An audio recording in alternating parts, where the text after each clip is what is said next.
दानवीर कर्ण के मरने के बाद उसकी पत्नी के साथ किसने किया था समतारांकन भोग? जानिए सच्चाई।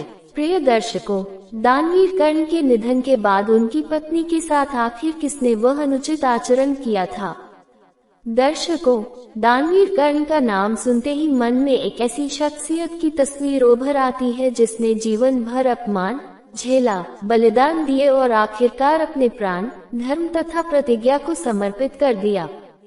वह राधा का लाल था, मगर सूर्य की ज्योति लेकर धरती पर अवतरित हुआ। उसने हर पल अपने मित्र, वचन, धर्म और स्वाभिमान के लिए समर्पित किया। महाभारत के रण में जब वह वीरगति को प्राप्त हुआ तो कुरुक्षेत्र की माटी उसके रक्त से पावन हो गई। देवों ने उसकी आत्मा को प्रणाम किया और इतिहास ने उसे दानवीर के रूप में अमर बना दिया। लेकिन क्या कभी किसी ने सोचा कि उनकी मृत्यु के बाद पीछे रह गई वह स्त्री, वह पत्नी जो उनके प्रेम, त्याग और कष्टों की गवाह बनी, जिसने उनके हर संघर्ष को नजदीक से देखा।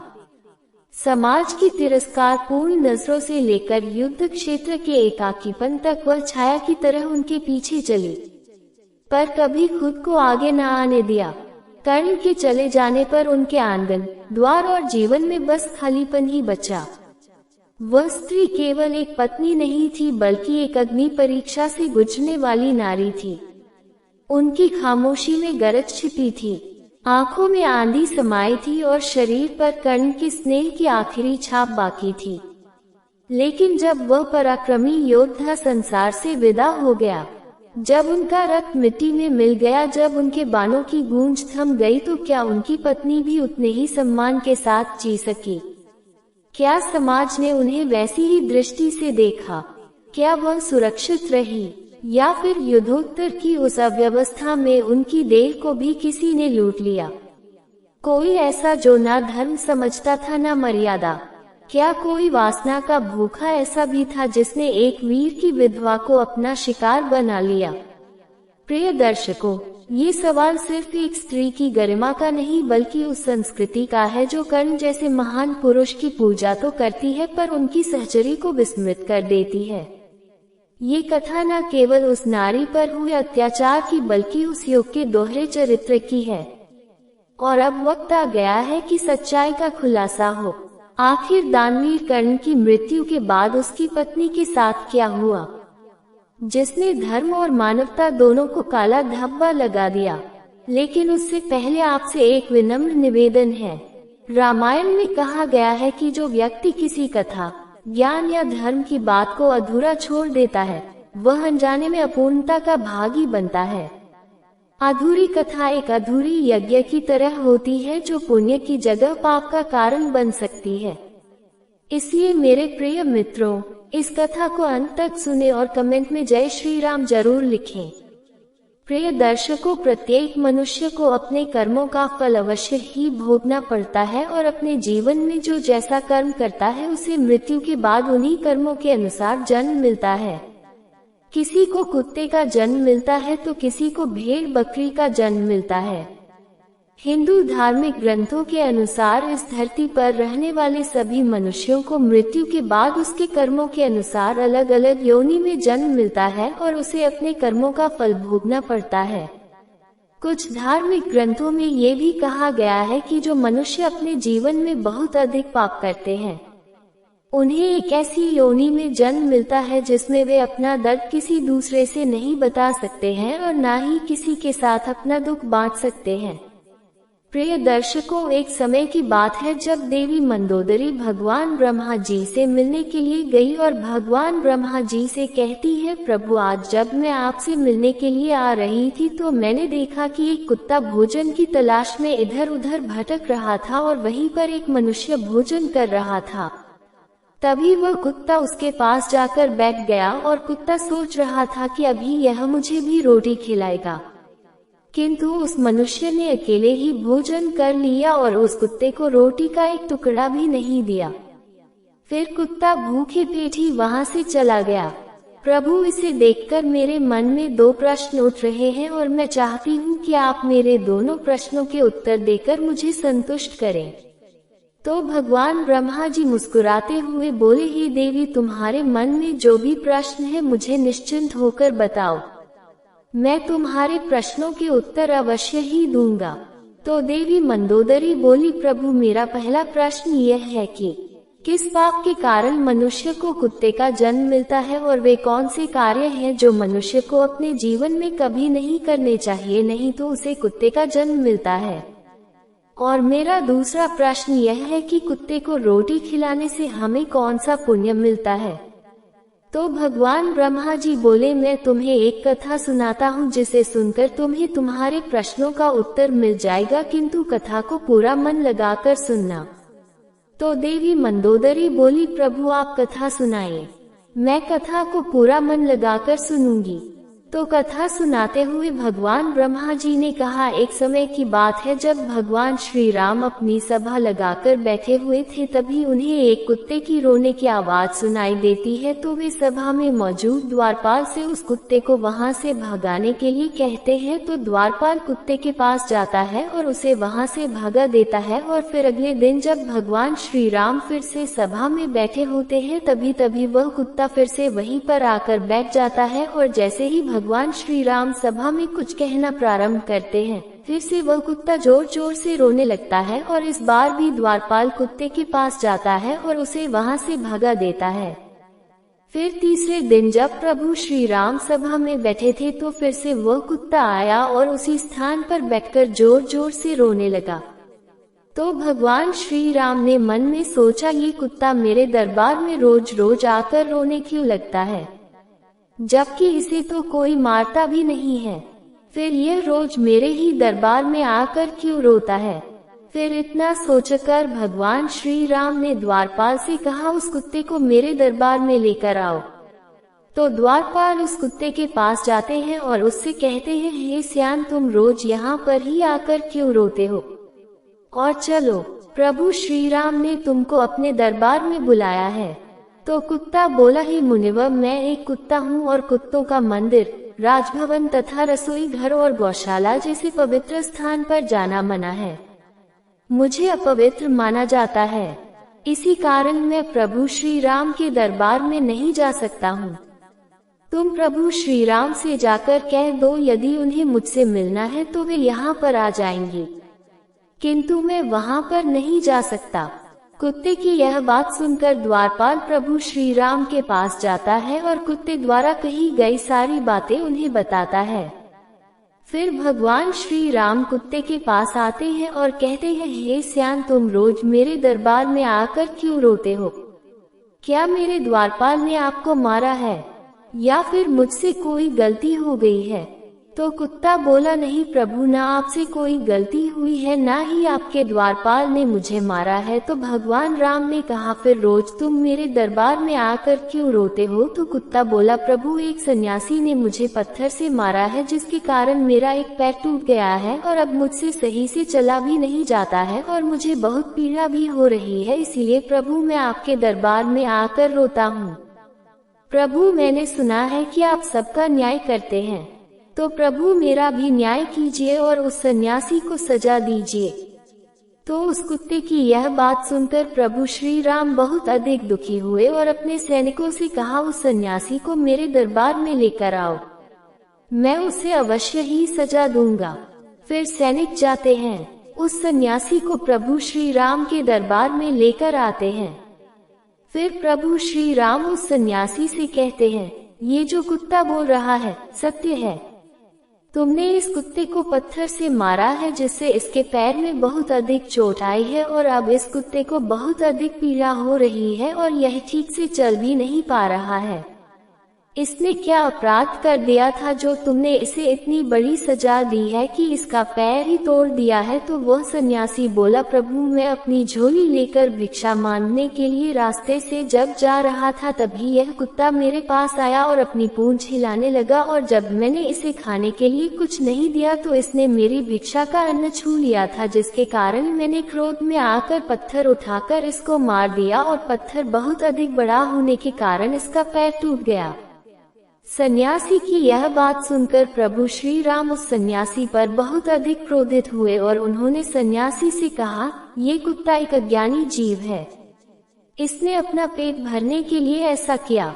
इसे इतना ज्ञान नहीं है कि किसी का अन्न नहीं छूना चाहिए, इसीलिए इस कुत्ते ने ऐसा किया। किंतु आप तो एक सन्यासी हैं, आपके अंदर तो ज्ञान है कि किसी भी जीव को इस तरह से नहीं मारना चाहिए, फिर भी आपने इस जीव को मारा। इसीलिए अपराध इस कुत्ते ने नहीं बल्कि अपराध तो आपने किया है। आप इतने बड़े ज्ञानी होते हुए भी इस कुत्ते को मारा है, इसीलिए अपराधी आपको ही माना जाएगा। फिर प्रभु श्री राम ने उस कुत्ते से कहा, ये सन्यासी तुम्हारा अपराधी है और अब तुम ही बताओ कि इस सन्यासी को क्या सजा दी जाए। तो कुत्ते ने कहा, प्रभु इस सन्यासी को किसी नगर का राजा बना दीजिए। तो प्रभु श्री राम ने कहा, ठीक है, इसे एक नगर का राजा बना दिया जाएगा। और फिर उस सन्यासी को सुंदर वस्त्र पहनाकर एक घोड़े पर बिठा दिया। फिर जब वह सन्यासी राजा बन गया तो बहुत अधिक खुश था और मन में सोचने लगा, वह कुत्ता सच में बिल्कुल पागल ही था। मैंने उसके पैर तोड़ दिया था और उसने मुझे सजा देने के बजाय मुझे इस नगर का राजा बना दिया। फिर यह बात किसी की समझ में नहीं आ रही थी कि उस कुत्ते ने सन्यासी को सजा देने के बजाय उसे नगर का राजा क्यों बना दिया। तो कुछ लोग इसी प्रश्न का उत्तर जानने के लिए प्रभु श्री राम के पास गए और प्रभु श्री राम से पूछने लगे, प्रभु इस कुत्ते ने इस सन्यासी को सजा देने के बजाय महल का राजा क्यों बना दिया, जबकि उस सन्यासी ने तो कुत्ते का पैर तोड़ दिया था। तो इस कुत्ते को तो उस सन्यासी को सजा देनी थी। लोगों की यह बात सुनकर प्रभु श्री राम ने कहा, इस प्रश्न का उत्तर तो आप लोगों को वह कुत्ता ही दे सकता है कि आखिर उसने ऐसा क्यों किया। तब सभी लोग उस कुत्ते के पास गए और उस कुत्ते से पूछा, आप अपने उस सन्यासी के साथ ऐसा क्यों किया है।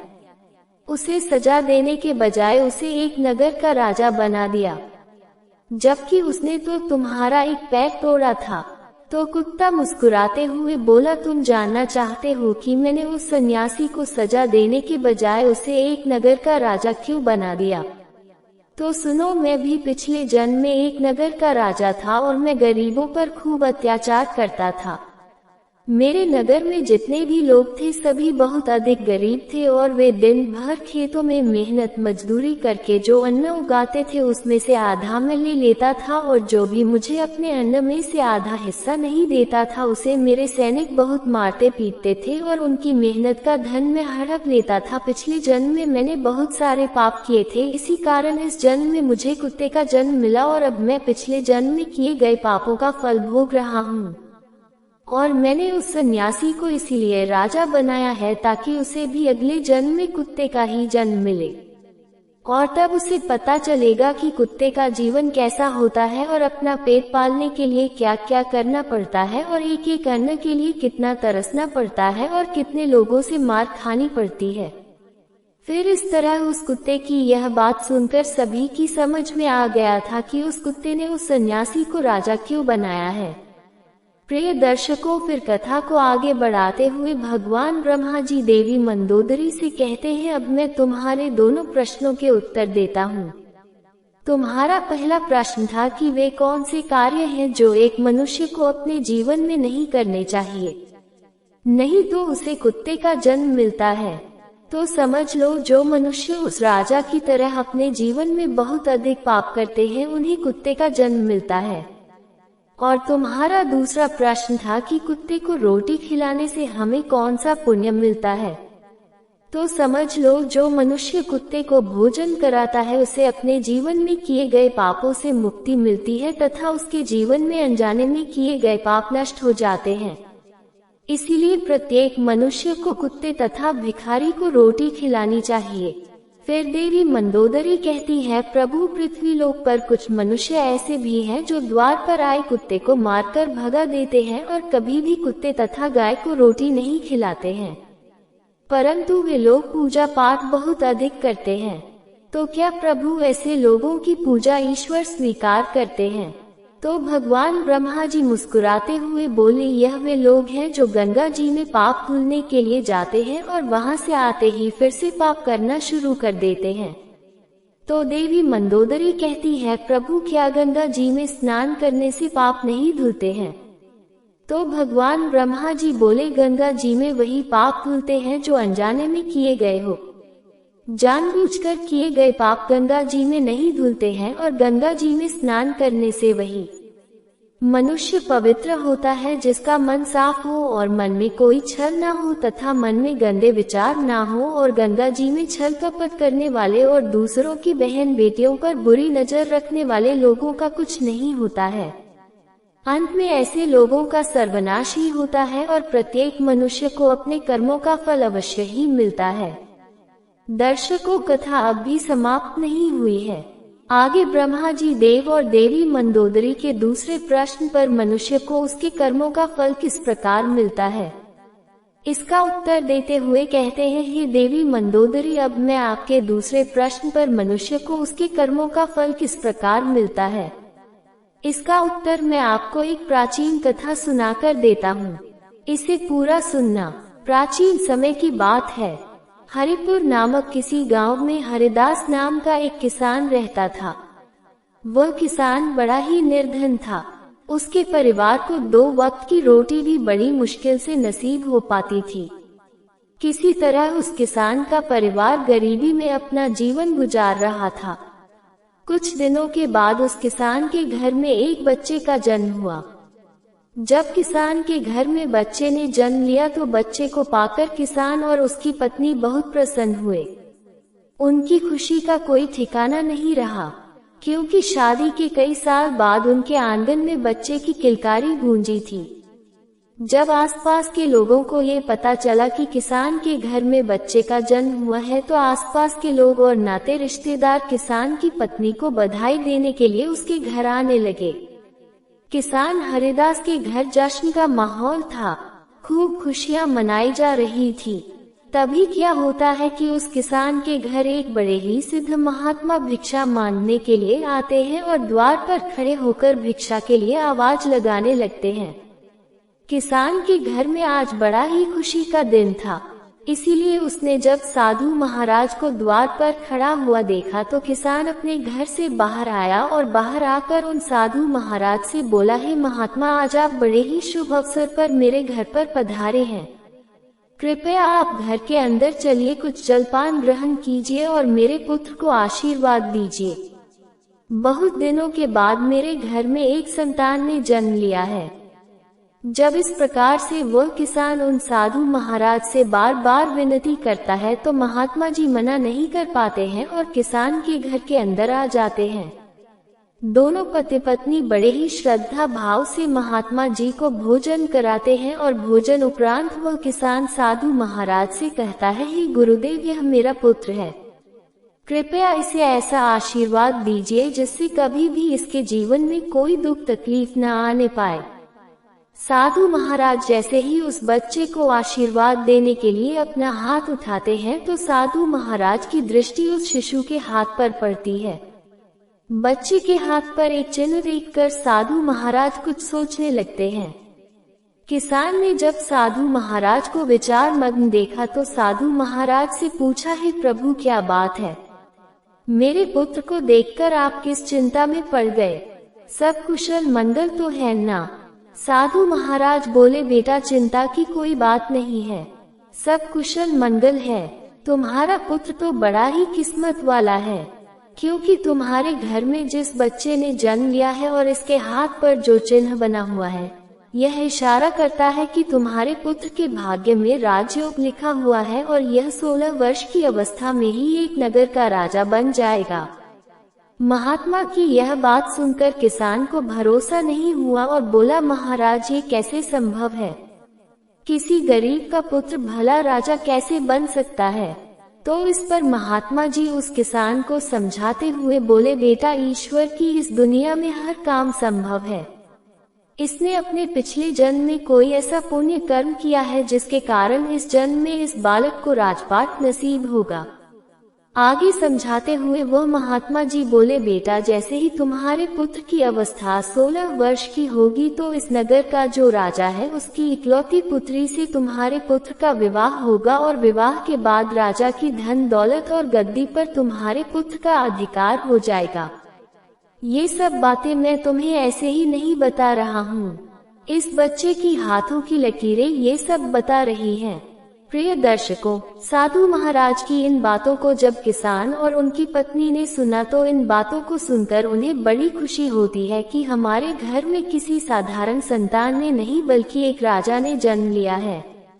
जब इस बात की खबर नगरवासियों को चलती है कि किसान का बेटा एक दिन इस नगर का राजा बनेगा, तो दूर दूर से लोग उस किसान के पुत्र के दर्शन के लिए उसके घर आने लगते हैं।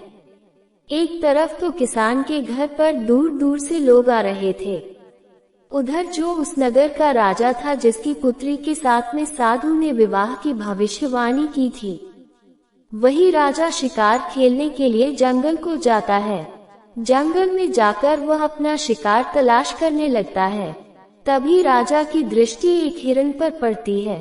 हिरण देखकर राजा अपना घोड़ा उस हिरण के पीछे दौड़ा देता है और उस हिरण का पीछा करते हुए राजा बहुत दूर निकल जाता है। उसके साथ में जो सैनिक थे वे भी पीछे छूट जाते हैं। राजा काफी देर तक उस हिरण का पीछा करता है, लेकिन वह उस हिरण का शिकार नहीं कर पाता है क्योंकि घने जंगल होने के कारण हिरण राजा की नजरों से ओझल हो जाता है। राजा को अपने शिकार का पीछा करते करते बहुत देर हो चुकी थी।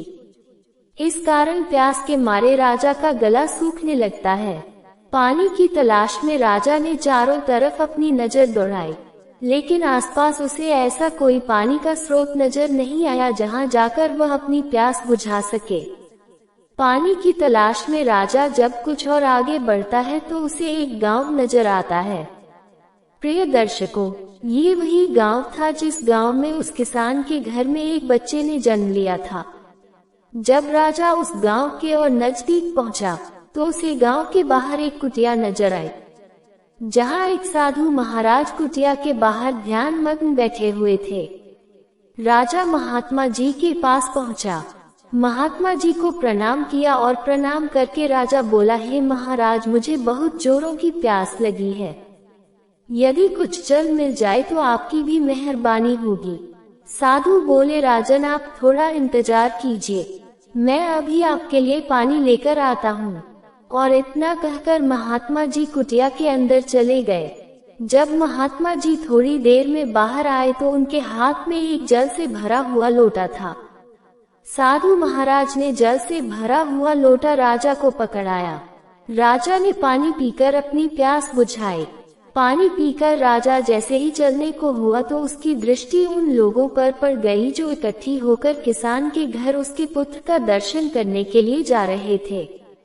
प्रिय दर्शकों, जब राजा ने बहुत से लोगों को जाते हुए देखा तो ये देखकर उसने उन महात्मा जी से पूछा, हे गुरुवर, ये इतने सारे लोग इकट्ठे होकर कहाँ जा रहे हैं? राजा के पूछने पर साधु ने बताया, राजन, ये सब लोग इकट्ठे होकर उस किसान के घर जा रहे हैं जहां कुछ समय पहले एक बच्चे ने जन्म लिया है। जब राजा ने पूछा, महात्मा जी, उस बच्चे में ऐसी क्या खूबी है जो सभी लोग उस बच्चे के दर्शन को जा रहे हैं, तो इस पर महात्मा जी बोले, राजन, उस बच्चे के हाथ पर एक ऐसा नीला निशान बना हुआ है जिसका होना इस बात का संकेत है कि वह इस राज्य का राजा बनेगा। राजा बोला, महात्मा जी, यह सब झूठी बातें हैं, ऐसा कभी नहीं हो सकता क्योंकि इस राज्य का राजा तो मैं हूँ। भला मैं उस गरीब किसान के पुत्र को अपने राज्य का राजा क्यों बनाऊंगा? साधु बोले, राजन, कोई इंसान ना तो किसी को राजा बना सकता है और न ही रंग बना सकता है। बनाने वाला और बिगाड़ने वाला तो कोई और ही होता है। और रही बात उस किसान के पुत्र की राजा बनने की, तो मैं आपकी जानकारी के लिए बता दूं कि आज से 16 वर्ष के बाद उस किसान के पुत्र का विवाह आपकी इकलौती बेटी के साथ में होगा और विवाह के बाद वह इस नगर का राजा बन जाएगा। राजा ने कहा, महात्मा जी, कौन बेटी? किसकी बेटी? मेरे तो कोई औलाद ही नहीं है, फिर आपकी भविष्यवाणी कैसे सच साबित हो सकती है? साधु महात्मा बोले, राजन, आज से 1 वर्ष के बाद में आपकी रानी की कोख से एक कन्या जन्म लेगी। उसी कन्या के साथ में इस गरीब किसान के पुत्र का विवाह होगा और विवाह के उपरांत वह इस नगर का राजा बन जाएगा। प्रिय दर्शकों, साधु महाराज के मुख से जब राजा इन बातों को सुनता है तो इन बातों को सुनकर वह खुश होता है और दुखी भी होता है। खुश इसलिए होता है क्योंकि राजा की कोई संतान नहीं थी। जब उसे पता चलता है कि उसके घर में भी एक कन्या जन्म लेगी, वह भी एक बेटी का बाप बनेगा, तो ये जानकर राजा को बड़ी खुशी हुई। लेकिन उसके दुख का कारण ये था कि जैसा साधु महाराज ने बताया कि तुम्हारी पुत्री का विवाह गरीब किसान के बेटे से होगा, तो ये जानकर राजा दुखी हो जाता है और उसे गुस्सा भी आता है। राजा अपने मन में विचार करता है, आखिर एक मामूली से किसान का बेटा मेरा दामाद कैसे बन सकता है?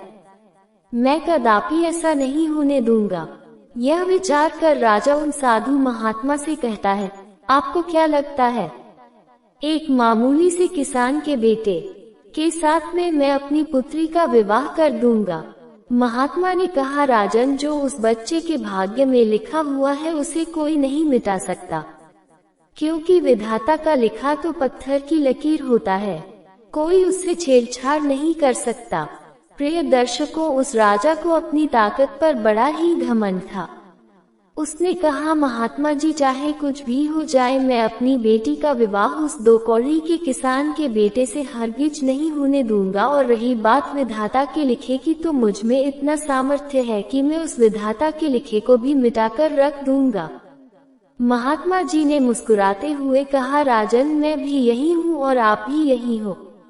पहले वो समय आने दो, फिर देखते हैं कि क्या होता है, कौन किस पर भारी पड़ता है। राजा ने कहा, ठीक है महात्मा जी, समय आने दो, फिर आप देखना। ये कहकर राजा साधु महाराज को प्रणाम करके अपने घोड़े पर सवार होकर अपने महल को चल देता है। महल पहुंचकर राजा विचार करता है, ऐसा क्या किया जाए जिससे सांप भी मर जाए और लाठी भी ना टूटे। मैं ऐसा क्या करूं कि ऐसी नौबत ही ना आए कि मुझे अपनी बेटी का विवाह उस गरीब किसान के बेटे से करना पड़े। पूरी रात राजा इसी कश्मकश में गुजार देता है। काफी सोचने के बाद उसे एक युक्ति नजर आई। अगले दिन राजा अपना ब्राह्मण वेश बनाकर उस किसान के गांव में जाता है। गांव पहुंचकर जब उसने गांव वालों से पूछा कि उस किसान का घर कौन सा है, जिस घर में कुछ दिन पहले एक बच्चे ने जन्म लिया है, तो गांव वालों ने उस गरीब किसान के घर का पता बता दिया। पता पूछकर राजा उस किसान के घर पर पहुंचा और बाहर से ही आवाज लगाई, क्या कोई घर में है? हमें कुछ दान करो, हम भूखे ब्राह्मण हैं। आवाज सुनकर किसान अपने घर से बाहर आता है और ब्राह्मण को प्रणाम करता है और कहता है, हे महाराज, मैं आपकी क्या सेवा कर सकता हूँ? तब ब्राह्मण बना राजा कहता है, हमें कुछ दान दे दो, हम बहुत दूर से चलकर आए हैं। आगे ब्राह्मण किसान से कहता है, मैं भाग्य भी देखता हूँ, मुझे ऐसा लग रहा है कि तुम्हारे घर में कोई पुत्र भी है और तेरे पुत्र के दाएं हाथ में नीले रंग का निशान है। किसान कहने लगा, हाँ बाबा। ब्राह्मण कहने लगा, हम सब कुछ जानते हैं, आप उस पुत्र को हमें दिखा दो। वह किसान अपने पुत्र को घर से लेकर बाहर आया और ब्राह्मण को दिखाने लगा। इसके बाद ब्राह्मण कहने लगा, यदि यह पुत्र तुम्हारे साथ रहेगा तो 16 साल के बाद इसकी मृत्यु हो जाएगी, और यदि तुम इस बच्चे को किसी को दान कर दोगे तो 16 वर्ष बाद वह तुम्हें लौटा जाएगा, और यदि तुम इस बच्चे को अपने पास रखना चाहते हो तो यह मर जाएगा। इस बात को सुनकर किसान रोने लगा और कहने लगा, बाबा, हम अपने बच्चे को अपने से अलग नहीं कर सकते हैं। ब्राह्मण कहने लगा, यदि तुम किसी और को नहीं देना चाहते तो मुझे इसे दे दो, 16 वर्ष के बाद इसे मैं तुम्हें लौटा दूंगा। राजा आगे समझाते हुए बोला, भाई देखो, मैं आपका बच्चा आपसे हमेशा के लिए थोड़े ही मांग रहा हूँ। मैं तो तब तक के लिए मांग रहा हूँ जब तक वह 16 वर्ष का ना हो जाए, क्योंकि इसी में इस बच्चे का जीवन है। जब उसको 16 वर्ष पूरा हो जाए और इसकी विवाह योग्य उम्र हो जाए तो मैं तुमको तुम्हारा बच्चा वापस लौटा दूंगा। फिर आप अपने पुत्र के साथ सुखपूर्वक रहना। प्रिय दर्शकों, सीधा साधा किसान जब भेष बदले हुए राजा की इन बातों को सुनता है तो उसे राजा की बातों में सच्चाई नजर आती है और वह किसान बच्चा देने के लिए हाँ कर देता है। उस बेचारे को नहीं पता था कि यह ब्राह्मण के भेष में इस नगर का राजा है और उसकी इन बातों के पीछे कुछ और ही मंशा छुपी हुई है। किसान अपनी पत्नी के पास जाता है और अपनी पत्नी से कहता है, भाग्यवान, हमारे दरवाजे पर एक बड़े ही दयालु ब्राह्मण आए हैं और कहते हैं कि अगर यह बच्चा हमारे पास रहेगा तो 16 वर्ष के बाद उसकी मृत्यु हो जाएगी। इसीलिए वह हमारे बच्चे का पालन पोषण करना चाहते हैं। अपनी पति की इन बातों को सुनकर पहले तो उस किसान की पत्नी मना करती है, लेकिन किसान जब अपनी पत्नी को बताता है कि वह हमारा बच्चा हमेशा के लिए नहीं बल्कि कुछ सालों के लिए अपने घर रखना चाहते हैं, तो ये सुनकर किसान की पत्नी भी अपने बच्चे को ब्राह्मण को देने के लिए तैयार हो जाती है। दोनों पति पत्नी अपने कलेजे के टुकड़े को लेकर घर के बाहर आते हैं और ब्राह्मण बने हुए राजा को अपना बच्चा देते हुए कहते हैं, हे ब्राह्मण देव, हम अपना बच्चा तो आपको दे देंगे, लेकिन हमारी एक शर्त है। प्रिय दर्शकों, जब ब्राह्मण बने राजा ने पूछा क्या शर्त है, तो किसान की पत्नी बोली, जब मेरा बेटा 16 वर्ष का हो जाए तो तुम्हें हमारा बच्चा वापस करना होगा। यदि आपको हमारी यह शर्त मंजूर हो तो ही हम तुम्हें अपना बच्चा दे सकते हैं। राजा ने कहा, मुझे तुम्हारी सभी शर्तें मंजूर हैं, अब आप मुझे अपना बच्चा दे दीजिए। जब आपका बच्चा 16 वर्ष का हो जाएगा और उसकी विवाह योग्य उम्र हो जाएगी तो मैं तुम्हारा बेटा वापस कर जाऊंगा। अब आप विलंब न कीजिए और अपना बच्चा मेरे हवाले कर दीजिए। मैं इस बच्चे का आपसे भी ज्यादा अच्छा ख्याल रखूंगा। इस प्रकार वह किसान दंपति अपने बच्चे के हित के खातिर अपने नवजात शिशु को ब्राह्मण बने हुए राजा के हवाले कर देते हैं और राजा खुशी खुशी उस बच्चे को लेकर आगे को चल देता है। राजा आज बहुत प्रसन्न था क्योंकि आज वह अपनी योजना में सफल हो रहा था। राजा बच्चे को लेकर के एक नदी किनारे पहुंचा। नदी किनारे पहुंचकर राजा ने सोचा, मैं इस बच्चे का गला दबाकर इसका काम तमाम कर देता हूं और मारने के बाद मैं इस बच्चे की लाश को नदी के जल में प्रवाहित कर दूंगा। लेकिन बच्चे का जब उसने मासूम चेहरा देखा तो उस बच्चे का चेहरा देखकर राजा का विचार बदल गया। वह मन ही मन सोचने लगा, तेरा क्या बिगाड़ा है जो तू इसे मारना चाहता है? क्यों इस मासूम बालक की हत्या का पाप अपने सिर लेना चाहता है? इस पाप के लिए तो तुझे नरक में भी जगह नहीं मिलेगी। राजा जब अपनी अंतरात्मा की इस आवाज को सुनता है तो उसके हाथ कांपने लगते हैं। वह बच्चे की हत्या नहीं कर पाता है। फिर सोचता है, ऐसा क्या करूं जिससे मेरे हाथों इस बच्चे की हत्या भी ना हो और भाग्य का लिखा भी मिट जाए। काफी सोच विचार कर राजा इस निर्णय पर पहुंचा कि मैं इस बच्चे को एक लकड़ी के बक्से में बंद करके जिंदा ही जल में बहा देता हूं, जिससे मैं बाल हत्या के पाप से भी बच जाऊंगा और इसके साथ में मेरी बेटी की शादी भी नहीं होगी। प्रिय दर्शकों, यही विचार कर राजा एक ऐसा संदूक तैयार करता है जिसमें बच्चे को सांस भी मिलती रहे और वह पानी में भी ना डूबे। संदूक तैयार होने के बाद राजा उस किसान के बेटे को लकड़ी के संदूक में रखता है और उस संदूक को नदी के बहते हुए जल में प्रवाहित कर देता है। ये सब करने के बाद राजा अपने महल को चल देता है। आज राजा बहुत ही प्रसन्न था कि आज मैंने विधाता के लिखे को मिटा दिया, क्योंकि राजा सोच रहा था कि जिस संदूक को मैं बहा कर आया हूँ वह संदूक जब गहरी नदी में जाएगा और नदी में कोई बवंडर पड़ेगा तो नदी के बवंडर में फंसकर संदूक डूब जाएगा और उस बच्चे की मृत्यु हो जाएगी। जब बच्चा ही नहीं रहेगा फिर कैसे इसके साथ में मेरी बेटी का विवाह हो? यही सोचकर राजा बड़ी खुशी के साथ में अपने नगर को लौट गया। प्रिय दर्शकों, वह राजा उस किसान के बच्चे को नदी में बहाकर वहां से चला गया। इधर क्या हुआ कि वह संदूक बहता हुआ किसी अन्य नगर के किनारे पर जा पहुंचा। उस नगर का एक धनवान सेठ रोज सुबह सवेरे ही नदी में स्नान करने के लिए आता था। उस दिन जब वह सेठ नदी पर स्नान करने आया तो उसे नदी के जल में बहता हुआ संदूक नजर आया। सेठ ने जल में बहते हुए संदूक को देखा तो बहते हुए उस संदूक के पास में पहुंच गया और उस संदूक को खोलकर देखने लगा। जैसे ही सेठ ने संदूक खोलकर देखा तो उसने देखा कि संदूक में एक नवजात शिशु बड़े आराम से लेटा हुआ है और अपने पैर का अंगूठा चूस रहा है। ये देखकर तो सेठ के आश्चर्य की सीमा ना रही। सेठ ने तुरंत बच्चे को उठाया और उसे सीने से लगा लिया। सेठ ने सोचा, मैं रोज गंगा स्नान के लिए आता हूँ, माँ गंगा की मैं आस्था रखता हूँ, इसीलिए माँ गंगा ने प्रसन्न होकर मुझे ये बच्चा भेंट किया है। माँ गंगा बड़ी दयालु है जो मेरी गोदी में उसने अपने प्यारे बच्चे को डाल दिया। सेठ ने माँ गंगा को प्रणाम किया और उस बच्चे को लेकर अपने घर अपनी पत्नी के पास में पहुँच गया। जब सेठ की पत्नी ने उस बच्चे के बारे में पूछा कि यह किसका बच्चा है, तो सेठ ने सारा घटनाक्रम अपनी पत्नी को बता दिया और बोला, अरे भाग्यवान, माँ गंगा ने हमारी पुकार सुन ली, उसने हमारे संतानहीन घर में ये बच्चा भेजा है।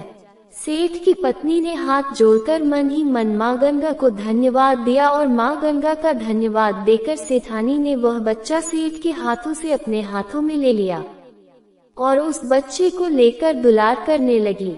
सेठ और सेठानी ने खूब लाड प्यार से उस बच्चे का पालन पोषण किया, खूब पढ़ाया लिखाया और इस योग्य बना दिया कि वह अपने पैरों पर खड़ा हो सके।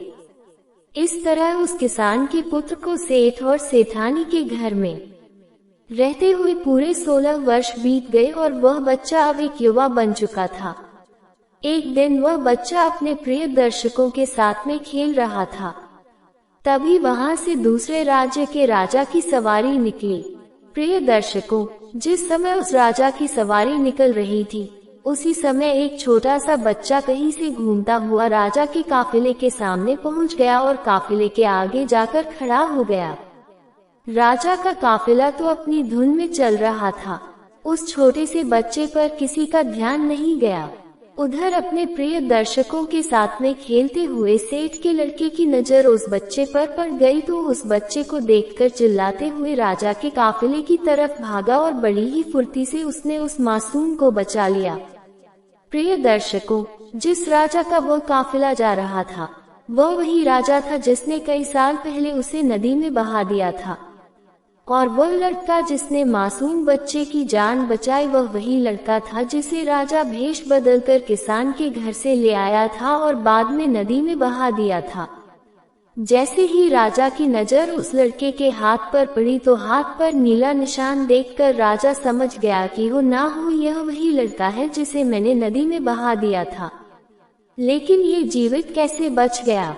राजा ने तुरंत ही अपने काफिले को रुकने का इशारा किया और अपने सैनिकों से बोला, जो लड़का अभी अभी काफिले के सामने से गुजरा है, उस लड़के को पकड़कर हमारे पास लाओ, हम उसकी बहादुरी के लिए उसे इनाम देना चाहते हैं। राजा के सैनिक तुरंत ही सेठ के लड़के के पास में पहुंचे और उसे अपने साथ बुला लाए। जब सेठ का लड़का राजा के सामने पहुंचा तो उसने राजा को प्रणाम किया और पूछा, आप कौन हो और आपने मुझे क्यों बुलाया है? राजा बोला, बेटा, हम तुम्हारे पड़ोस के राज्य के राजा हैं और तुम्हारी बहादुरी के लिए हम तुम्हें पुरस्कार देना चाहते हैं। हम तुम्हें कोई इनाम दें, उससे पहले हम आपसे कुछ सवाल पूछना चाहते हैं। सेठ का लड़का बोला, कहिए राजन, आप मुझसे क्या पूछना चाहते हो? तो राजा बोला, बेटा, तुम्हारा कौन सा गांव है, कौन तुम्हारे माता पिता हैं, और तुम्हारे हाथ पर यह नीला निशान कैसा है? राजा के पूछने पर वह लड़का कहता है, हे राजन, मैं पड़ोस के गांव में रहता हूँ और मेरे पिता मानो सेठ बहुत ही धनवान सेठ हैं, और आप जिस निशान की बात कर रहे हैं, ये निशान तो मेरे हाथ पर बचपन से है, लेकिन आप ये सब क्यों पूछ रहे हो? राजा ने कहा, बस ऐसे ही, कोई खास बात नहीं है। फिर राजा उस लड़के से बोला, हम आपके माता पिता से मिलना चाहते हैं, क्या तुम हमें अपने माता पिता से मिलवाने के लिए अपने साथ ले चलोगे? लड़का बोला, क्यों नहीं राजन, ये तो हमारा बड़ा सौभाग्य होगा कि आप हमारे घर पर पधारे। चलिए राजन, मैं अभी तुम्हें अपने माता पिता से मिलवाने के लिए ले चलता हूँ।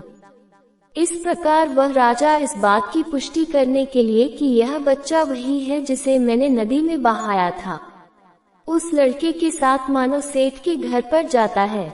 सेठ जी जब अपने पुत्र के साथ में किसी राजा को आता हुआ देखते हैं तो सोचने लगते हैं, ऐसा क्या हो गया जो किसी दूसरे राज्य का राजा मुझसे मिलने के लिए मेरे घर आ रहा है। जब राजा सेठ जी के पास में पहुंच गया तो सेठ जी ने राजा से पूछा, महाराज आप किस नगर के राजा हैं और किस प्रयोजन से आप मेरे द्वार पर पधारे हैं। राजा कहता है, सेठ जी मैं आपके पड़ोस के राज्य का राजा हूँ और मैं आपके घर आपको बधाई देने के लिए आया हूँ। जब सेठ ने पूछा किस बात की बधाई, तो राजा बोला, सेठ जी आपका बेटा बड़ा ही बहादुर है, आज इसने अपनी बहादुरी से एक मासूम बच्चे की जान बचाई है। सेठ जब राजा के मुख से अपने पुत्र की प्रशंसा सुनता है तो उसका सीना चौड़ा हो जाता है। सेठ राजा से कहता है, हाँ महाराज, मेरा बेटा तो बचपन से ही बहादुर है और जब से यह हमें मिला है तब से हमारे घर में बरकत ही बरकत है। राजा ने कहा कि आपको मिला है, मैं समझा नहीं, आपके कहने का क्या मतलब है।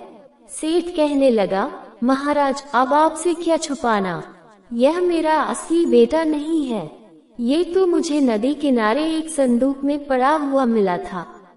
प्रिय दर्शकों, राजा को जब ये पता चलता है कि यह वही लड़का है जिसे कुछ साल पहले उसने नदी में बहा दिया था, तो ये सुनकर राजा चिंता में पड़ जाता है।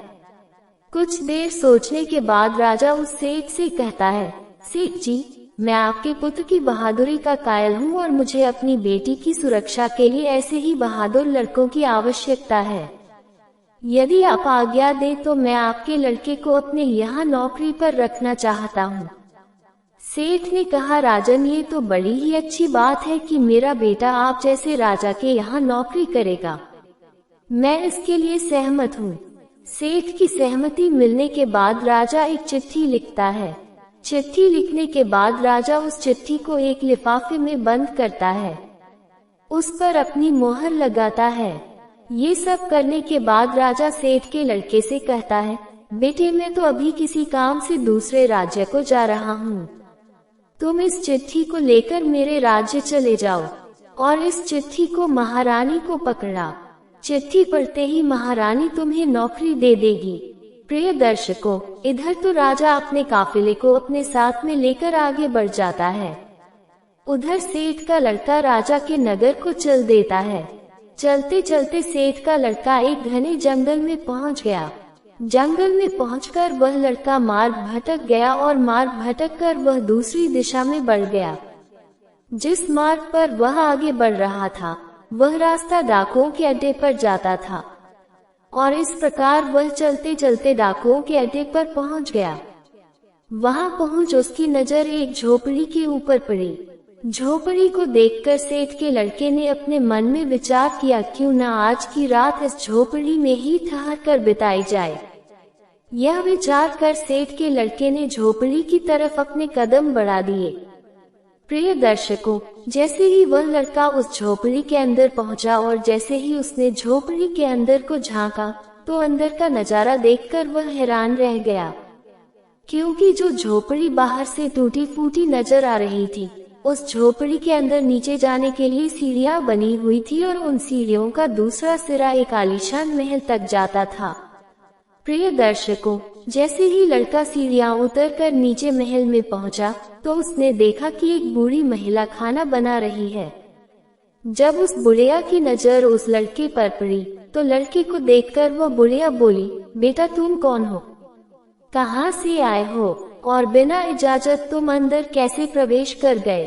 सेठ के लड़के ने सारा घटनाक्रम उस बुढ़िया को बताया और कहा, मैं रास्ता भटक कर आपके पास आ गया हूँ।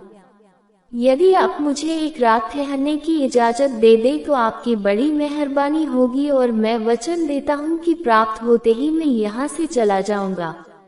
सेठ के लड़के की इन बातों को सुनकर वह बुढ़िया बोली, बेटा तुम्हारे यहाँ रुकने में मुझे तो कोई आपत्ति नहीं है, लेकिन तुम नहीं जानते हो, जिस जगह पर तुम अभी खड़े हो, ये जगह डाकुओं का अड्डा है। यदि उन्हें पता चल गया कि कोई अनजान व्यक्ति हमारे अड्डे पर आया है, तो वे तुम्हें जिंदा नहीं छोड़ेंगे। सेठ का लड़का बोला, रात बहुत हो गई है और आगे जंगल का रास्ता है। इतनी रात में मैं कहाँ जाऊंगा, कहाँ रहूंगा? मुझे तो रास्ते का भी ज्ञान नहीं है। मैं रास्ता भटक चुका हूँ। अगर बाहर गया तो जंगली जानवर मुझे मारकर अपने मुंह का निवाला बना लेंगे। अब ऐसी स्थिति में आप ही मुझे कोई रास्ता दिखाए जिससे मेरे प्राण बच जाए। प्रिय दर्शकों, सेठ के लड़के की इन बातों को सुनकर उस बुढ़िया को उस लड़के पर दया आ गई। उसने रात गुजारने की इजाजत दे दी। कुछ समय के बाद डाकू अपने अड्डे पर वापस आते हैं। जैसे ही उनकी नजर घर के कोने में सोए हुए सेठ के उस लड़के पर पड़ती है, तो वे उस बुढ़िया से पूछते हैं, अम्मा जी, ये लड़का कौन है और यह हमारे अड्डे पर क्या कर रहा है? डाकुओं के पूछने पर वह बुढ़िया कहती है, बेटा, ये बहुत ही नेक दिल बच्चा है और यह नौकरी की तलाश में राजा का पैगाम लेकर राजमहल को जा रहा है। इससे तुम्हें कोई भी खतरा नहीं है। बेचारा मार्ग भटक गया है और यहाँ आ पहुँचा। डाकू बोले, अम्मा, तू भी कितनी भोली है, किसी को भी पनाह देती है। किसी ने यदि हमारे बारे में दुष्ट राजा को बता दिया तो राजा हमारा जीना दुश्वार कर देगा। तभी दूसरा डाकू बोला, रुको, मैं अभी इस लड़के की तलाशी लेता हूँ, कहीं ये राजा का गुप्तचर तो नहीं है। और ऐसा कहकर वह सोते हुए सेठ के लड़के की तलाशी लेने लगता है। जब डाकू सेठ के लड़के की तलाशी लेता है तो उसे सेठ के लड़के की जेब से राजा का लिखा हुआ पैगाम मिलता है, जिस पर राज्य की मोहर लगी हुई थी। बड़ी सावधानी से वह डाकू लड़के की जेब से चिट्ठी का लिफाफा निकालता है और चिट्ठी को लिफाफे से बाहर निकालकर पढ़ने लगता है। चिट्ठी पढ़कर डाकू कहता है, छी छी, हमारे राज्य का राजा कितना घटिया राजा है। जब बुढ़िया पूछती है, बेटा, ऐसा इस चिट्ठी में क्या लिखा हुआ है जिसे पढ़कर तुम अपने ही नगर के राजा को घटिया राजा बोल रहे हो? तो डाकू उस महिला से कहता है, अम्मा, चिट्ठी में लिखा है कि रानी, जैसे ही ये लड़का तुम्हारे पास पहुँचे और जैसे ही तुम इस चिट्ठी को पढ़ो तो चिट्ठी पढ़ते ही इस लड़के को मारकर कहीं दूर फेंक देना और यह काम मेरे आने से पहले हो जाना चाहिए। मैं इसे क्यों मरवाना चाहता हूँ और मैंने क्यों नहीं मारा? इन सवालों का जवाब मैं नगर आकर तुम्हें दे दूंगा। प्रिय दर्शकों, डाकू के मुख से चिट्ठी में लिखी हुई बातों को जब बुढ़िया ने सुनी तो वह कहने लगी, बड़ा ही दुष्ट राजा है जिसके हाथों से चिट्ठी भिजवा रहा है, उसी को मरवाने का आदेश भी दे रहा है। ये सुनकर उस बुढ़िया ने अपने मन में विचार किया कि मुझे इस मासूम को किसी भी तरह कोई भी उपाय करके बचाना चाहिए। उसने डाकुओं से कहा, तुम इस चिट्ठी को बदल दो, इस चिट्ठी के स्थान पर एक दूसरी चिट्ठी तैयार करो और उसमें लिखो कि रानी, मैं जिस लड़के को तुम्हारे पास भेज रहा हूँ ये बड़ा ही नेक लड़का है और मैंने ये लड़का अपनी पुत्री के विवाह के लिए चुना है। इसीलिए रानी, जैसे ही ये लड़का तुम्हारे पास आए तो तुम राजकुमारी का विवाह इस लड़के से कर देना। और ध्यान रखना, ये काम मेरे नगर वापसी से पहले हो जाना चाहिए। मुझे ये लड़का क्यों पसंद है, क्यों मैं अपनी बेटी का विवाह इस लड़के से करना चाहता हूँ, इन सवालों के जवाब मैं तुम्हें नगर वापस आकर दूंगा। तुम्हारा प्रिय राजा। प्रिय दर्शकों, ये लिखकर डाकू ने उस चिट्ठी को लिफाफे के अंदर डाला और बड़ी सावधानी के साथ पुनः उस लड़के की जेब में रख दिया। इसके बाद डाकुओं ने खाना पाना खाया और चोरी करने के लिए अपने अड्डे से बाहर निकल गए। उधर अगला दिन हुआ तो बूढ़ी माता ने सेठ के लड़के को उठाया और कहा, बेटा, सुबह हो गई है, अब तुम जहाँ जाना चाहते हो वहाँ जा सकते हो। सेठ के लड़के ने उठकर बूढ़ी माता को प्रणाम किया, राजमहल का मार्ग पूछा और बूढ़ी माता से विदा लेकर अपनी मंजिल की तरफ बढ़ गया। कुछ समय पश्चात सेठ का लड़का रानी के सामने राजा के महल में था। सेठ के लड़के ने महारानी से कहा, रानी साहिबा, महाराज ने आपके नाम ये पैगाम भेजा है, आप इस चिट्ठी को पढ़ लीजिए और बताएं मुझे क्या करना है। प्रिय दर्शकों, महारानी ने लिफाफे में रखी चिट्ठी निकाली और पढ़ने लगी। चिट्ठी में लिखा हुआ था कि यह लड़का बड़ा ही नेक दिल है, बड़ा ही बुद्धिमान और ज्ञानी है। ये राजकुमारी से विवाह करने के योग्य है, इसीलिए मेरे आने से पहले ही तुम इसका विवाह राजकुमारी से करवा देना। जब रानी चिट्ठी पढ़ती है तो चिट्ठी में लिखी हुई बातों को पढ़कर रानी सोचने लगती है कि महाराज को इस लड़के में ऐसी क्या खूबी नजर आई जो जल्दी से जल्दी राजकुमारी के साथ इसका विवाह करने का आदेश दिया। महाराज इस प्रकार कैसे किसी अनजान के साथ राजकुमारी का विवाह कर सकते हैं। लेकिन फिर उसने देखा कि चिट्ठी के लिफाफे पर राजा के हस्ताक्षर थे और उनकी मोहर लगी हुई थी और उस चिट्ठी में लिखा हुआ था कि मैं तुम्हारे सभी सवालों के जवाब नगर वापस आकर दूंगा। तो ये पढ़कर रानी तत्काल ही पंडित को बुलाकर राजकुमारी का विवाह उस लड़के के साथ करवा देती है। इस प्रकार वह लड़का राजा का दामाद बनकर राजकुमारी से विवाह करके सुखपूर्वक राजा के महल में रहने लगता है। कुछ दिनों के बाद में राजा अपना काम समाप्त करके अपने नगर को आता है। राजा बड़ा ही प्रसन्न था क्योंकि उसे तो लग रहा था कि अब तक तो रानी ने उस लड़के को मरवाकर कहीं दूर फेंक दिया होगा। अब उस लड़के के साथ मेरी बेटी का विवाह कैसे हो सकता है? मैंने तो भाग्य के लिखे को ही मिटा दिया है।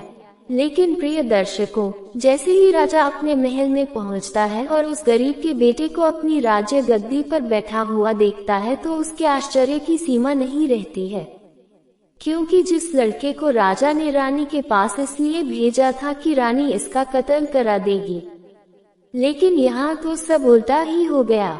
जब उसे यह पता चलता है कि मेरी पुत्री का विवाह उसी व्यक्ति के साथ हो गया है जिसकी भविष्यवाणी साधु महाराज ने की थी, तो ये जानकर राजा क्रोध में भर जाता है।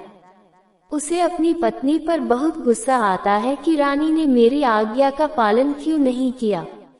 उसने महारानी से पूछा, मैंने जब तुम्हें इस लड़के को मारने का आदेश दिया था फिर तुमने इसके साथ राजकुमारी का विवाह क्यों कर दिया? राजा की इन बातों को सुनकर रानी कहती है, महाराज मैंने तो वही किया है जैसा आपने आदेश दिया था, इसमें मेरी क्या गलती है? राजा ने महारानी को चिट्ठी दिखाने का आदेश दिया।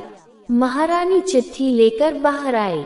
राजा ने जब लिफाफा खोला और उस चिट्ठी में लिखी हुई बातों को पढ़ा तो देखा कि उसमें तो कुछ और ही लिखा हुआ था। ये देखकर राजा ने बड़े ही गुस्से में आकर सैनिकों से कहा, जाओ और जाकर के उस लड़के को पकड़ कर लाओ जिसके साथ राजकुमारी का विवाह हुआ है। सैनिकों ने तुरंत ही राजा की आज्ञा का पालन किया और उस किसान के बेटे को पकड़कर राजा के सामने ले आए। राजा ने गुस्से में उस लड़के से कहा, तुम्हारी हिम्मत कैसे बढ़ गई मेरी पुत्री से विवाह करने की?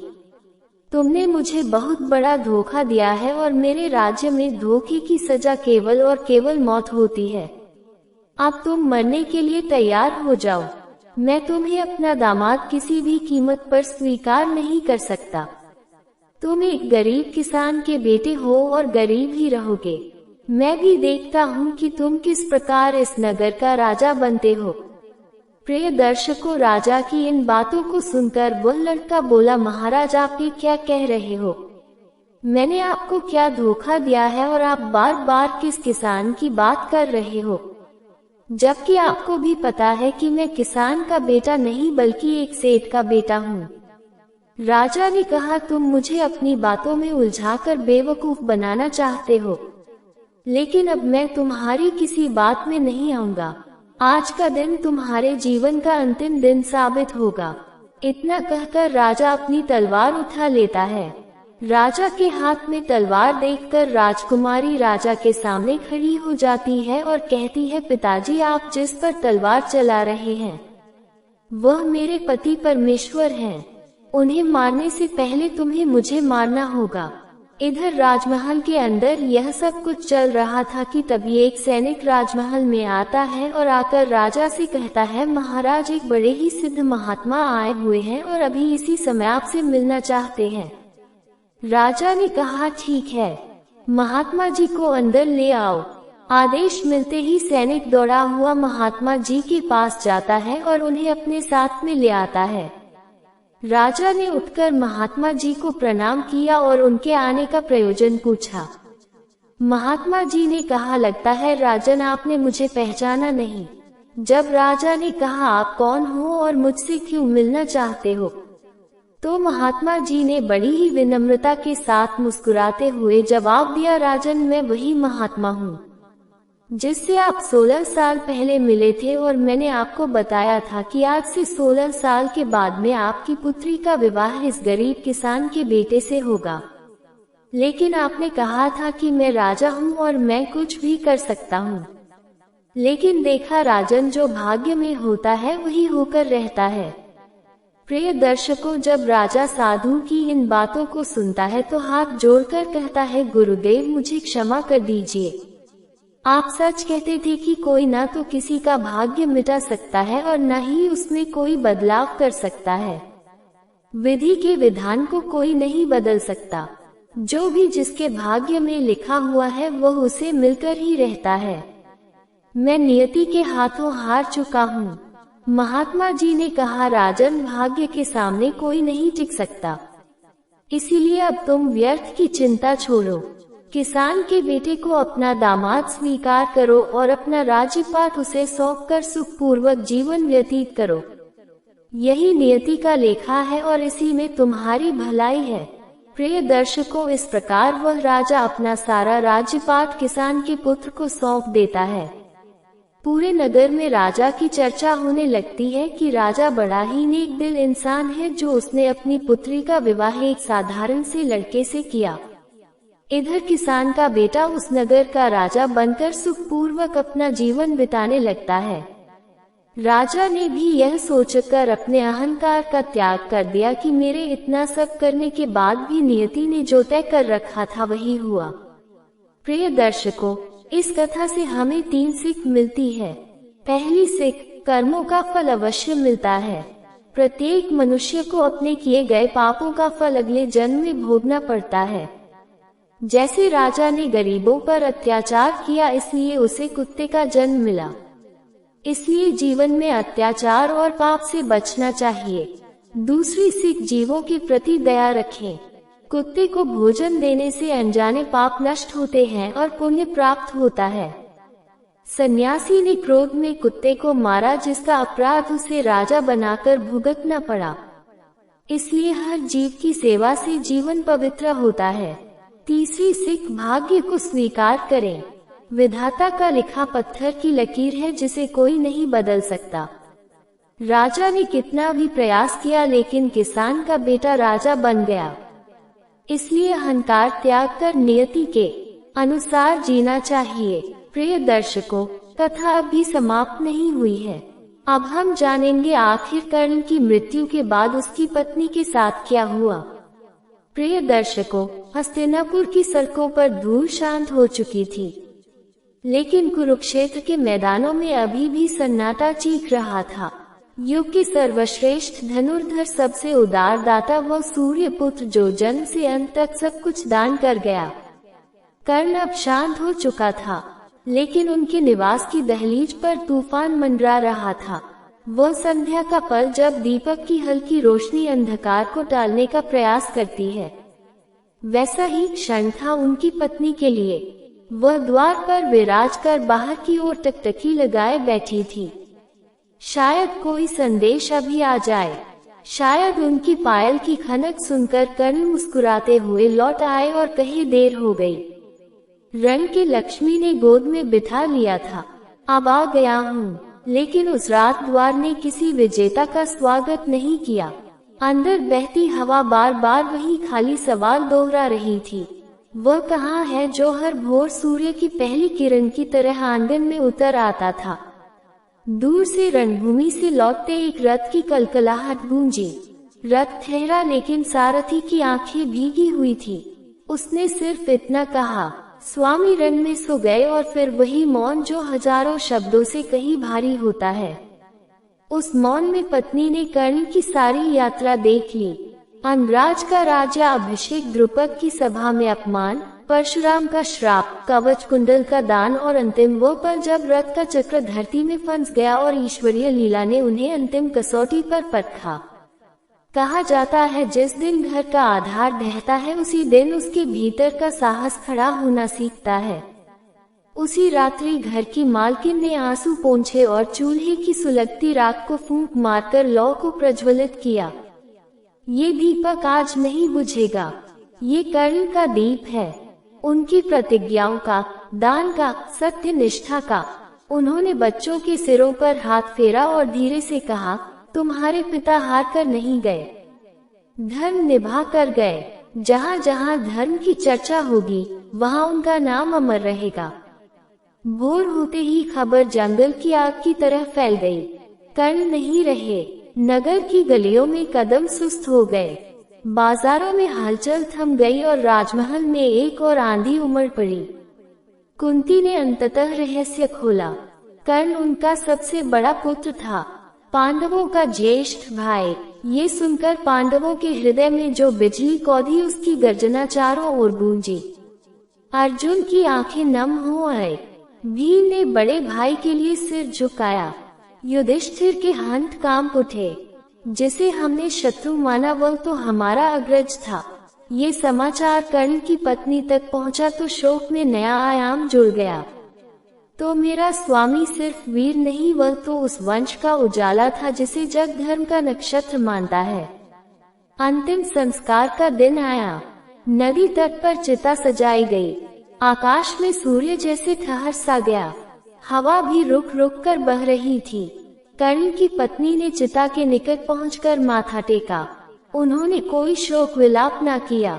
उनकी खामोशी ही उनका शोक था, वह खामोशी जिसमें साझे अनगिनत पल सांस लेते थे। उन्होंने कर्ण की हथेली की रेखाओं को अंतिम बार स्मृति में उकेरा, जैसे कोई कारीगर अंतिम छेनी चलाता है, और फिर चिता की ज्वाला में उन्होंने कर्ण का पूरा जीवन देखा। कवच कुंडल का ज्वाला में दान, मित्र धर्म की तपस्या, क्षत्रिय धर्म का तेजस्वी प्रकाश। युधिष्ठिर आगे बड़े भाई का सच्चा परिचय जानकर उनके पैर लड़खड़ा रहे थे। उन्होंने अग्नि को प्रणाम किया, भैया क्षमा करो, अज्ञान में हमने अस्त्र चलाए, तुम हमारा गौरव थे हो और रहोगे। अर्जुन ने धनुष धरती पर टिका दिया। जिस बाण ने तुम्हें छेदा वह आज मेरे लिए सबसे कठिन बोझ है। भीम ने विशाल कंधों पर पश्चाताप का वजन महसूस किया। तुम्हारा अपमान करने वाले हमारे हर शब्द को आज से त्याग दिया। सहदेव नकुल ने चुपचाप आंखें नम रखी और कुंती ने बस आकाश की ओर देखा, जैसे सूर्य से कह रही हो, मैंने अपने ही पुत्र को अपने ही पुत्रों के खिलाफ भेज दिया। यह मेरी सबसे कठिन परीक्षा और सबसे गहरा पश्चाताप है। राजसभा में एक और दृश्य रचा गया। कृष्ण ने सबके बीच खड़े होकर कहा, सच्चा दानी वही है जो अतिरिक्त नहीं बल्कि अपनी जरूरत भी धर्म के लिए अर्पित कर दे। कर्ण ने जीवन में यही किया, इसीलिए यह वीर हारकर भी विजय हो गया। ये वचन जन समूह में बिजली की चमक की तरह फैल गया। हार में भी जीत, और लोग समझने लगे कि कुछ जीवन हार जीत से नहीं बल्कि पराक्रम के अंत से तोले जाते हैं। कर्ण के घर लौटकर उनकी पत्नी ने बच्चों को सीने से लगाया। उन्होंने फैसला किया कि इस घर की हर धड़कन में कर्ण की प्रतिज्ञाएं जागृत रखेंगी। बेटे के माथे पर हाथ रखकर बोली, तुम पिता की तरह उदार बनना, लेकिन दान सिर्फ धन का नहीं, समय का, सहारा का, सत्य का, हिम्मत का। बेटियों की आंखों में झांक कर कहा, शक्ति तलवारों में नहीं चरित्र में बसती है। तुम्हारे पिता का कवच कुंडल उनका आंतरिक बल था जिसे उन्होंने धर्म के लिए उतार दिया। पड़ोसने आए, कुछ ने सांत्वना दी, कुछ ने कटु शब्द भी कहे। अगर उन्होंने वरदान न दिया होता, अगर मित्र धर्म में इतने अधिक न होते। लेकिन कर्ण की पत्नी मुस्कुराई, वही तो कर्ण थे। अगर मैं उनका स्वभाव ही मिटा दूं तो क्या बचेगा। जो खुद को बदल कर जीता है वह जीते जी हार जाता है। मेरे स्वामी हारे नहीं, वे अपने सार में अटल रहे। दिन गुजरे, युद्ध थम गया, नगर ने नया व्यवस्था अपना ली, लेकिन कर्ण की कथा हर कोने में फुसफुसाहट बनकर घूमती रही। कोई बच्चे को फटकारते हुए रुक जाता, रुको, पहले देख लूं कि वह सत्य बोल रहा है। कर्ण तो सत्य के बिना एक कदम ना बढ़ते। कोई युवक द्वार पर भिखारी को खाली हाथ लौटाते हुए ठिठक जाता। कर्ण होते तो कुछ न कुछ देते, कम से कम जल तो पिला ही देते हृदय से। धीरे धीरे कर्ण की पत्नी देखती रही कि उनका घर फिर से सांस लेने लगा। ये सांस धन से नहीं, संस्कारों से आ रही थी। उन्होंने हर सुबह आंगन को सजाया, तुलसी के आगे दीप प्रज्वलित किया और बच्चों को कर्ण की छोटी छोटी घटनाएं सुनाई। कैसे उन्होंने किसी की इज्जत बचाने को अपनी इज्जत दांव पर लगा दी, कैसे मित्र की मुस्कान के लिए अपने आंसू निगल लिए, कैसे सत्य को सर्वोपरि रखा, भले परिणाम उनके खिलाफ हो। एक दिन पांडवों की रानी द्रौपदी वहां पहुंची। वह उस स्त्री के सामने खड़ी थी जिसका पति कभी उनके लिए कठोर था और कभी सम्मान का प्रतीक। द्रौपदी ने धीमे स्वर में कहा, तुम्हारे पति के बारे में मैंने बहुत विचार किया। युद्ध में न्याय की सीमाएं बदल जाती हैं, लेकिन चरित्र की सीमाएं अटल रहती हैं। तुम्हारा सहारा चला गया, लेकिन तुम्हारा मान जीवित है। कर्ण की पत्नी नेत्र झुकाए, रानी, मेरा दुख व्यक्तिगत है, लेकिन मेरे स्वामी का जीवन सार्वजनिक है। लोक के लिए जिए गए का शोक आंचल में समेटा नहीं जा सकता, उसे दीपकों में बांटा जाता है। दोनों नारियां चुप रही, क्योंकि कभी कभी मौन ही सबसे गहन संवाद होता है। समय बीता, लोगों ने देखा कि कर्ण की गाथा अब सिर्फ रण की नहीं, घर घर की हो गई। पिता बेटों को सुलाते हुए कहते, कल किसी की सहायता करनी हो तो कर्ण को याद रखना। माँ बेटियों से कहती, हिम्मत डगमगाए तो कर्ण के त्याग को स्मरण करना। कर्ण की पत्नी के लिए प्रत्येक दिन एक कसौटी था, लेकिन हर कसौटी पर वह भीतर से वही पंक्ति सुन लेती, धर्म ही कवच है, सत्य ही कुंडल। उन्होंने अपनी साड़ी के पल्ले में कोई प्रतिशोध नहीं बांधा, सिर्फ स्मृतियां बांधी, और जब स्मृतियां शुद्ध हो तो वे समाज की दृष्टि को शुद्ध कर देती हैं। एक भोर वर्षों बाद जब सूर्य की पहली किरण आंगन में पड़ी, कर्ण की पत्नी ने तुलसी के समक्ष वही दीपक जला दिया। उसकी लौ अडिग थी, हवा बह रही थी, लेकिन लौ न डोली। उन्होंने मन में कहा, देखो, आज भी यह रोशनी नहीं कांपी जैसे तुम ना कांपे थे जब धरती ने तुम्हारे रक्त का चक्र थामा। उन्होंने बच्चों को पुकारा, चलो आज उस नदी किनारे चले जहां हमने अग्नि को विदा किया था। वहां नए पौधे रोपेंगे। वीरों की चिताएं खेतों सी होती हैं जहां राख से कोपले फूटती हैं। बच्चे हंसते दौड़े। एक ने पूछा, माँ, क्या वीर लौट कर आते हैं? वह मुस्कुराई, हाँ, जब तुम किसी की मदद करते हो तब वे लौटते हैं, जब सत्य बोलकर कष्ट सहते हो तब लौटते हैं, जब अपना हिस्सा दूसरे को सौंप देते हो तब लौटते हैं।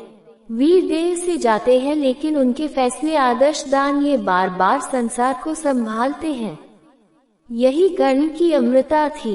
इसलिए आज जब कोई उत्तेजक सवाल उठता है, कर्ण के बाद उनकी पत्नी के साथ क्या हुआ, तो घर घर की माताएं बच्चों के सिर सहलाते हुए कहती हैं, कर्ण की कथा को सस्ते सवालों में मत तोड़ो। ये धर्म की, दान की, स्वाभिमान की गाथा है, और जो सुनते हैं वे समझ जाते हैं कि पवित्र पात्रों को तुच्छ शब्दों से मापना अपने समाज की प्रतिष्ठा को ही घटाता है।